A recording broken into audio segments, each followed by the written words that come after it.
Tragedi kematian Cleopatra sangat populer di seluruh dunia. Ada beberapa versi penyebab kematian penguasa Mesir kuno terakhir ini. Cleopatra yang hidup antara 69 sebelum Masehi sampai 30 sebelum Masehi terbujur di ranjang kematiannya yang legendaris, lengkap dengan mahkota dan perhiasan.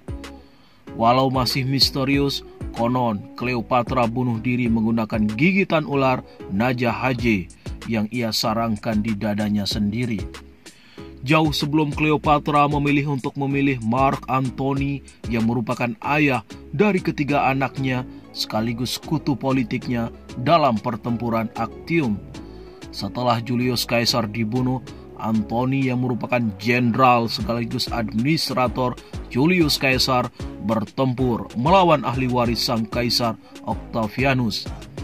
Namun pasangan kekasih itu bersama pasukannya tak bertahan lama. Mereka kalah dalam perang saudara itu. Cleopatra meninggalkan pertempuran, melarikan diri ke Mesir. Antony yang berhasil melepaskan diri dari pertempuran mengikuti Cleopatra. Namun ketika tiba giliran Alexandria diserang pasukan Octavianus, Antony mendengar desas-desus bahwa Cleopatra telah bunuh diri. Dengan pedangnya, Antony menyusul kekasihnya. Antony mati tepat ketika tiba berita bahwa rumor itu salah. Setelah menguburkan Antony dan bernegosiasi dengan Octavianus, Cleopatra mengunci dirinya di kamar bersama dua pelayan perempuan. Mereka kemudian ditemukan sudah mati. Ini artinya cara kematian Cleopatra tak pasti.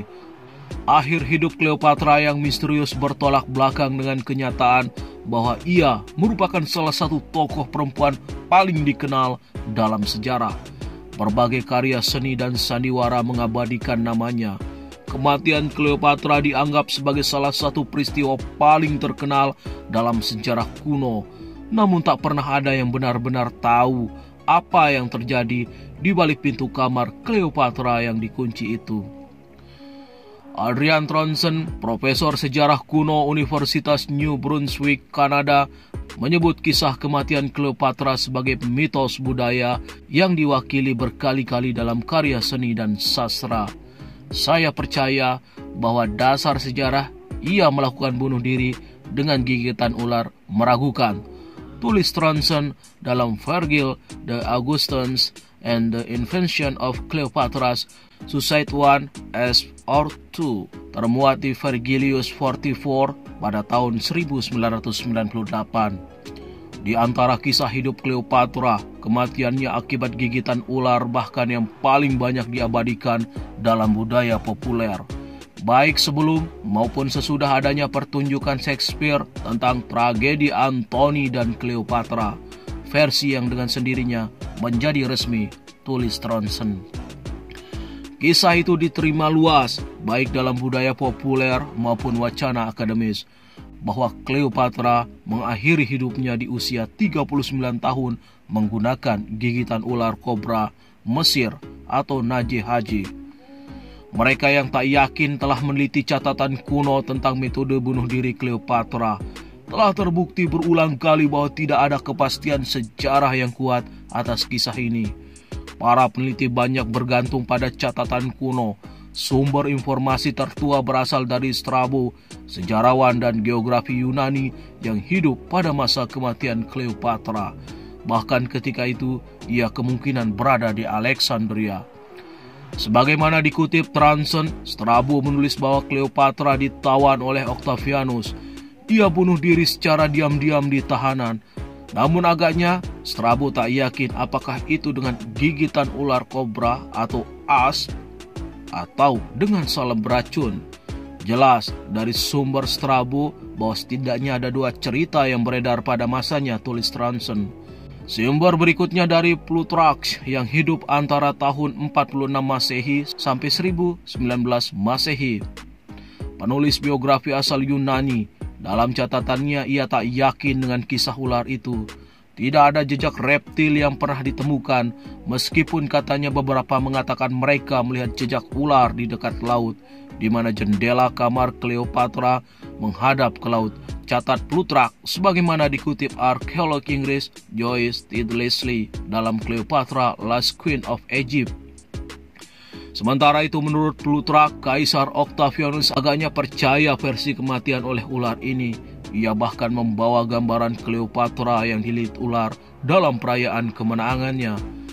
Penulis biografi lainnya yang sezaman dengan Plutarch adalah Suetonius. Sebagai sekretaris kekaisaran, ia memiliki akses ke sumber resmi dan arsip negara. Dalam tulisannya tentang Kaisar Augustus, ia secara singkat menyebut Cleopatra. Menurutnya, Octavianus sebenarnya sangat menginginkan sang ratu tetap hidup. Kaisar Augustus I ini bahkan membawa masuk Psylle, pawang ular terkenal, untuk menyembuhkan gigitan ular pada Cleopatra. Versi ini sejalan dengan apa yang dikatakan Plutarch tentang kepercayaan Octavianus yang terkenal pada cerita gigitan ular, tulis Transon. Kemudian ada penulis dari abad keempat, Orosius. Transon menyebut sejarawan ini sepertinya menggantungkan keterangannya pada pendapat Suetonius. Namun, Orosius menambahkan bahwa gigitan ular terletak di lengan kiri Cleopatra. Tetapi ini mungkin kesimpulan sendiri, tulis Transon. Joyce Leslie tak percaya Cleopatra bunuh diri dengan gigitan ular.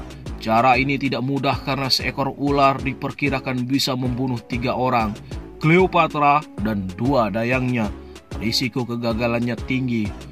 Pat Brown, profiler kejahatan dari Amerika, dalam The Murder of Cleopatra, History's Greatest Cold Case, juga berpikir sama.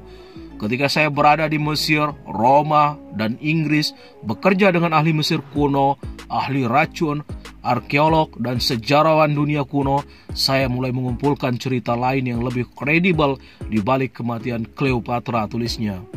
Brown tak membayangkan kalau Cleopatra yang berstatus sebagai tawanan Octavianus dibiarkan tanpa pengawasan di dalam kamarnya. Tak mungkin pula kalau tak dilakukan penyisiran menyeluruh untuk memastikan tak ada benda yang bisa digunakan untuk berbuat sesuatu yang tak diinginkan.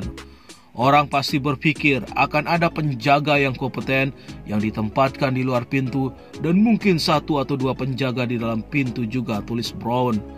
Sebelumnya, Plutarch menulis bahwa seekor ular disembunyikan di antara buah ara di dalam keranjang.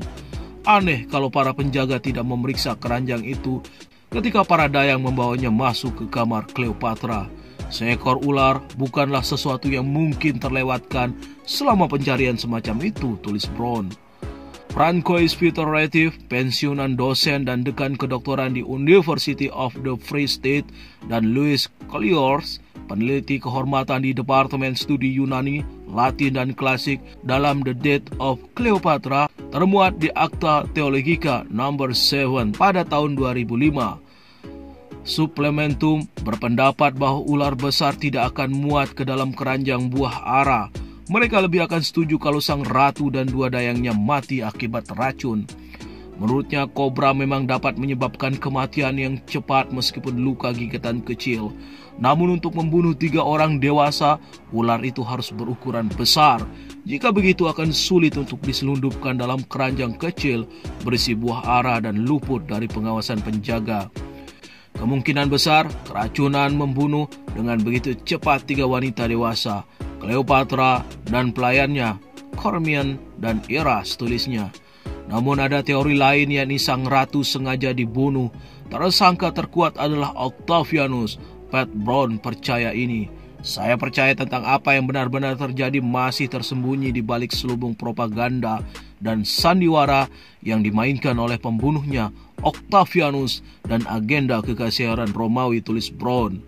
Dengan demikian, bagi sejarah kematian Cleopatra akan tetap menjadi misteri yang belum terpecahkan. Sementara budaya populer kemungkinan besar akan tetap terpesona oleh kisah romantis dan eksotis dari penguasa klan Ptolemeus terakhir di Mesir itu bersama jenderal Romawinya.